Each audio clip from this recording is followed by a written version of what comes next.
Towards the close of 2019, the big issue that is dominating headlines, there are many, but one happens to be related to the changes that the government of the day has brought about in NAB ordinance. It has become an open secret now. This ordinance and its changes have been caused primarily by the big hoo-ha that the business community was able to create, and then in the meeting with the Chief of Army Staff, they were able to press the case home that NAB has to be restrained as far as their activities are concerned. And lo and behold, this is exactly what has happened. There is some relief for the bureaucrats as well, but those bureaucrats who are in custody, like Ahad Cheema in Punjab, like Hussain representing the federal bureaucracy, they will not be beneficiaries of it. But those bureaucrats who are likely to be questioned in the days ahead with regard to projects such as BRT and MalamJabbascam, they got together and told Prime Minister Imran Khan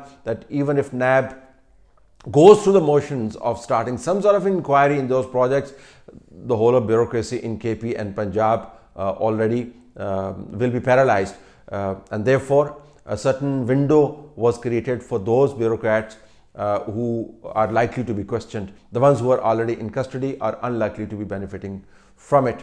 Now come back to NAB ordinance. Will it change anything? It doesn't change a thing. NAB has serious issues, draconian powers to put people behind bars without proving a charge, draconian powers to put people behind bars without bail and keeping them in jail for like 22 months in case of Ahad Cheema, like a year plus, and if not year and a half in case of Fawad, to put ex-prime ministers like Abbasi in custody on the flimsiest charges imaginable, 90 days remand.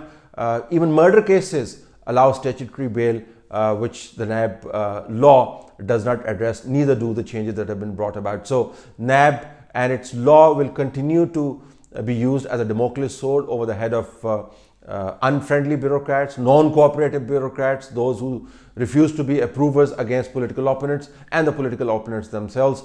And of course, it makes a mockery of the way accountability has been conducted. And I was amazed to listen to the press conference by Shahzad Akbar, same guy who in an unbelievable display of swiftness was able to address the issues raised by the return of the money out of Great Britain related to Malik Riaz, which many of us believed was a fairly strong case for investigation, at least, of money laundering.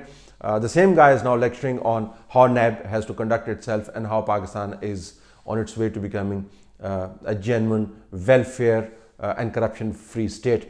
But this can only happen in a country which is governed by people who believe that they can make a mockery of everything, and the ones that they are trying to deceive will fall for it every time it happens. This time around, it didn't quite work like that. The moment the ordinance was announced and the debate ensued, it was pretty clear what was the intent of the government and what was the purpose of these amendments. These were not meant to create NAB a genuine institution of accountability subject to reasonable legal restrictions. It is meant to provide relief to the charmed circles of Pakistan who have a big sifarish in their pocket, and of course certain bureaucrats who thought NAB was becoming a bit too big for its boots and is likely to be touching their safe castles. Other than that, it didn't change a thing.